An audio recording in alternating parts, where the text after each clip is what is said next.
ما كنتش هتفكر ولا تقدر تعمل كده. حد يقول له حاجه والله صفر خساره فيك. مش لاعب نازل يلعب كوره. فين الكوره اللي هنلعبها؟ هنلعب كوره امتى يا جدعان؟ انا رايح احتفل ازاي؟ هو ده اللي داير هنا. حاله من الاحباط بعد نهايه اول ماتش للاهلي في كاس العالم للانديه بتاعتهم، عشان ده كان اسهل ماتش من وجهه نظري، من وجهه نظر اغلب الناس في 3 ماتشات اللي انت تكسبه. حاله من الاحباط بعد شوط اول اسطوري وعالمي من النادي الاهلي. كان ناقص بس انك تسجل لظروف كتير ما عرفتش تسجل، لاخطاء متكرره ما عرفتش تسجل، عدم وجود مدرب بره من وجهه نظري عارف يسيطر على اللعيبه. يعني انت عندك ضربه جزاء جت في مود 1 2 3 مفيش اختلاف، مفيش مدير كوره قوي برده. كل ده ادى اللي انت عرفت تسجل الشوط الاول. حتى الفوز اللي انت ضيعته في اول ماتش كان يبقى ريكورد باسم النادي الاهلي، اول فريق عربي يفوز، اول فريق اصلا يفوز في كاس العالم بصوبه الجديد، اول مباراه افتتاحيه على انتر ميامي في ارضه، وتكمل السلسله اللي انت عاملها، اللي انت خدت 3 مباريات سابقه قبل كده في الريكورد اللي انت عملته بالفوز على 3 فرق اللي في البلد المستضيف. جيت الماتش الرابع كنت المفروض تكمل السلسله اللي انت عاملها بالاداء اللي انت عملته الشوط الاول، بس ما حصلش. والظروف برضو اللي هي ادت ان النجم الفريق بتاعك وهداف الموسم امام عاشور اتصاب في اول 10 دقائق في اصابه ما كانتش على الحسبان. برضو دي برضو من الاسباب اللي قللت سكواد الاهلي. يعني امام عاشور قيمه كبيره وكان كمل الماتش كنا اكيد هتفرق هجوميا. يعني احنا شفنا الشوط الاول اكتر لاعب كان بيستلم ويطلعنا من نص ملعبنا لنص ملعب انتر ميامي، كان اكتر واحد بيعمل كده كان تريزيجيه. اظن امام عاشور لو كان كمل كان هيقدر يؤدي الحته دي بزياده، كان هيبقى في زياده هجوميه، كان يقدر، بس ما كانش فيه نصيب واتصاب اصابه. ان شاء الله يرجع بسرعه والف سلامه ويكمل معانا ويبدا معانا الموسم الجديد.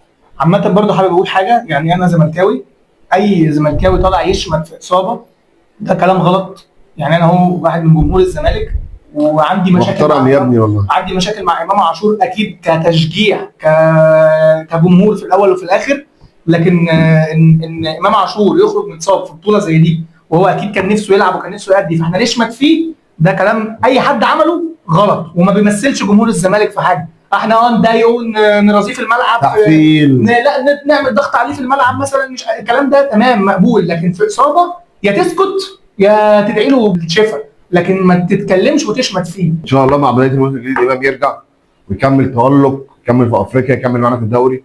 نستنينك يا امام وترجع بالسلامه باذن الله. تريزيجيه شوط اول كان عالمي ما فيهوش غلطه، جت في كوره واحده بس بتصرف ما يعملوش واحد عنده الخبره دي كلها. انا سؤال واحد يا تريزيجيه، انت لو كنت في المنتخب وفي صلاح في الملعب كنت هتقدر اصلا تمسك الكوره وتروح تشوطها؟ كنت هتقدر تفكر؟ ما كنتش هتفكر ولا تقدر تعمل كده. فانت ازاي تعمل كده؟ واسامه ابو علي طلع بعد الماتش وقال ان في قايمه باللي بيسددوا وهو رقم 1 وانت رقم 2. ليه تعمل ضغط زياده على نفسك اصلا؟ يعني انت مقدم شوط حلو، ليه؟ يعني انت عامل شوط 8 من 10، يعني ما فيهوش غلطه. انت اللي بتخرجنا بالكوره وبتروح وديت واحده اللي خدت فاول مهم وقطعت الميسي وعديت واحده لامام. ليه؟ ليه بتجمل بالكوره كده؟ انت المفروض يعني انت المفروض تاني كابتن في الفريق. يعني غلطه بصراحه لا تغتفر، يعني دي لا تغتفر، ما كانش حد يتوقعها خالص. دي شايفها يعني من الاسباب اللي احنا ما بنكسبش، اللي انت مش باصص للفريق، انت باصص لنفسك، باصص جاي انا عايز اعمل مجد لنفسي مش للاهلي مش للفريق اللي انا بلعب فيه. انت العب لفريقك، سيبها. ليه بتعمل ضغط زياده؟ انت مش مترتب. يعني في وسام خلاص المكسب ضيع المكسب وال3 نقط في الماتش ده بالذات. اول واحد ممكن يلام عليها تريزيجيه بعد الشوط اللي عملناه هو انت. احنا كنا ممكن نخلص الشوط ده بضربه جزاء دي بهدف، الشوط الثاني هم يفتحوا ويهاجموا اكتر نجيب الثاني بضربه جزاء بسيطه. يعني انت لو سبتها لي وسام علي، وسام علي هو المسدد الاول او زيزو حسب القايمه، كان خلاص واحد شاط ضربه جزاء وضاعت، ما كناش نقول ليه خدتها وليه ما خدتهاش. ضغط بلا اي معنى، زي حسين الشحات لما نزل. حسين الشحات هنجي له ناحيه ثانيه خالص لوحده، يعني ده عاوز حاجه لوحده خالص. ده مش لاعب نازل يلعب كوره، لا ده نازل طلع بتصريح من يومين 3 بيقول لك انا عايز العب في الدوري معلوش ضغوطات. شكرا يا حبيبي مع السلامه، روح العب في العين القطري ولا العين الاماراتي ولا قطر القطري، مع السلامه يا عم. في ايه؟ انت بتلعب للنادي الاهلي يا ابني. بعد الشوط الاول وكمل الفرص اللي ضاع اللي هو يخلص بالميل 2-0 3-0. الشوط الثاني بصراحه شابوه واحترام وكل التقدير لحارس كبير عظيم اسطوري هو محمد الشناوي. كل الناس قللت منك وانا كنت منهم بعد الاداء اللي انت عامله في الدوري، بس بصراحه الاداء اللي انت عملته ده لكل الناس. انا حارس كبير، انا موجود في المواعيد الكبرى هتلاقيني شلت كور اعجازيه. يعني احنا شوط تاني نطلع كلين شيت دي للشناوي بس، شوط تاني ان انا الاول الشناوي رقم واحد، ويجي بعده في الاداء الملحمي في الدفاع ياسر ابراهيم. ياسر ابراهيم معروف ممكن كذا حد يختلف في امكانياته الدفاعيه، بس راجل ملحمي ما سبتش كوره ولا غلطه. ياسر ابراهيم كل كوره تاكل ويصد. تسديد سواريز عمل بلوك ولا اروع، موجود في كل كوره. شابوه ياسر. وكوكا برده يعني الشوط الاول والشوط الثاني شايف ان هو يعني كلاعب ادى حلو وادى واجبه حلو، ما كانش مهزوز. يعني فكرني بكوكا بتاع ماتش اتحاد جده، كان عامل ماتش حلو واقف على رجله في التدخلات. ممكن ما تكونش زياده هجوميه كبيره زي ما متوقعين من اي باك ليفت، بس هو اصلا مش مكانه باك ليفت. فانت مع تهديده دي مرضيه جدا، مع اداء ان هو واقف راجل مهوش الموقف، فشابوه برده للكوكا. لكن تعالى لمحمد هاني. انت محمد هاني عندك خبره تخليك تشيل الفريق ده. انت فين؟ كوره واتنين وبس. اوفراتك ايه؟ اوفراتك ايه؟ امتى هتظبط اوفرات؟ ما ده اصلا كاس العالم للانديه ده اللي من السنه تتالق فيه. يعني انت فعلا تيجي ماتشين ثلاثه بتوع كاس العالم للانديه تدي لنا اداء كويس. فين بقى؟ هتستنى ايه تاني؟ هتاخد خبره ايه تاني؟ وانت بتلعب مثلا على جبهتك، ما بتلعبش ما فيهاش مثلا زي بايرن ميونخ ولا زي ماتش ريال مدريد. فانت هشوف منك ابداع امتى؟ هشوف منك بكسر الفريق امتى؟ هشوف منك حلول فرديه لوحدك امتى؟ نيجي بقى بنزول قفشه وطاهر وحسين الشحات. يعني طاهر نو كومنت، انا شايف يعني عادي. قفشه هنلعب امتى يا قفشه؟ تعليقات بقى وانا درويش وانا طيب حلو. هنلعب كوره امتى؟ انا شايف الريتم بطيء، الكوره ما فيش تصرف، ما فيش ابداع. يعني انت المفروض رقم 10 وكور قدام ثرو باصات، ما فيش. عادي نزلت طلعت هوا، ما حسيتش باي حاجه. يعني لو كان كمل زيزو وما كانش 10 تغييره دي كان عادي خالص. ما فيش اي تطور في الكوره، ما فيش اي اضافه.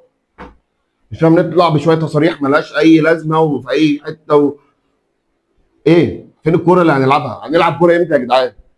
حسين الشحات نازل تعمل ايه بقى؟ نازل تعمل ايه؟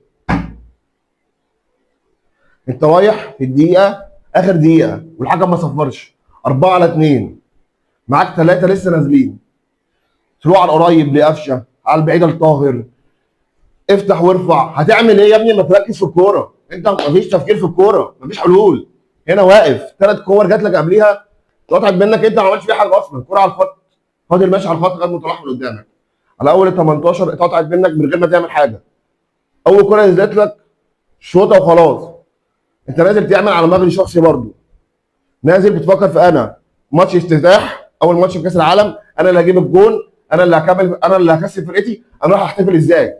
هو ده اللي داير هنا. ما فكرش في الفريق برضو. هو ده كره تريزيجيه في ضربه الجزاء واخد كره حسين الشحات، الاثنين فكروا فيا اللي انا اعمل المجد، اللي انا اروح احتفل، اللي انا كسبت الفريق في اول ماتش في كاس العالم في انتر ميامي على ارضه. ما حدش فكر كفريق. هي التفاصيل البسيطه دي اللي مع اللاعب المصري اللي دايما ما بكسبناش في المحافل دي، في الاوقات العالميه في الماتشات المهمه دي. التفاصيل الصغيره دي دايما ما بكسبناش. بص بالفكر، تريزيجيه وحسين الشحات وسام ابو علي.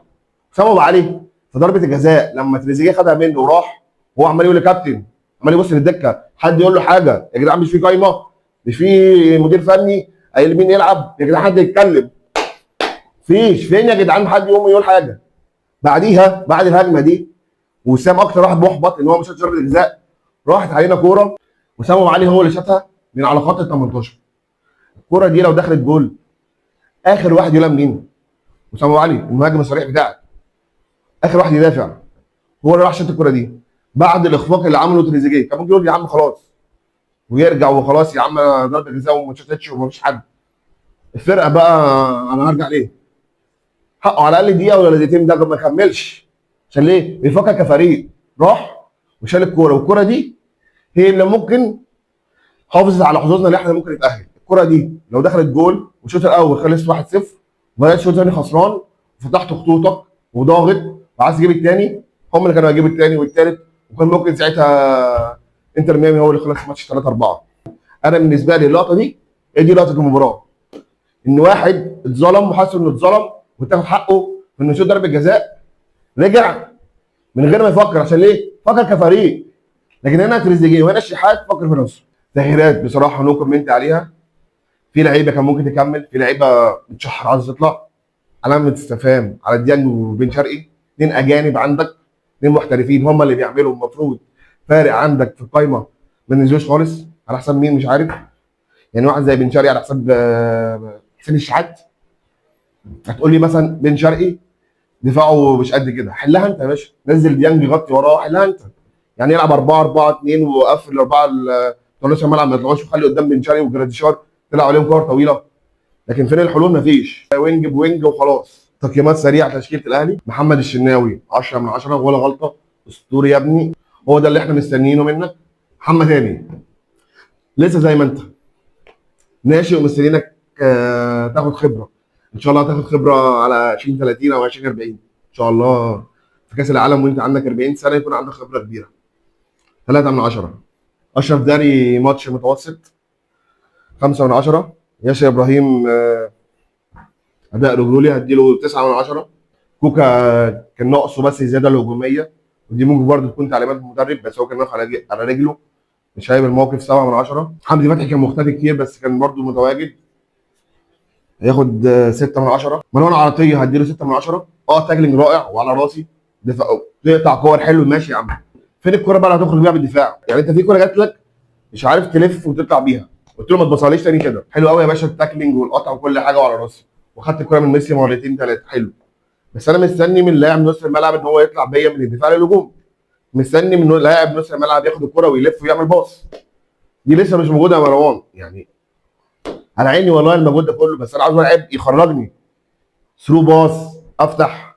يعني انت تدي كوره جت على الخط اديها لك، جيت تلف الواد قطعها منك هيجي كده جول. والكرات مرتين، واحده فاول بانذار، واحده فاول خطير، وانت لا شفت فاول ميسي. هاجي اروح لبن رمضان. بن رمضان كواليتي عالي، ليه حلوله، تقيل شويه لسه، بدني مش حاضر قوي.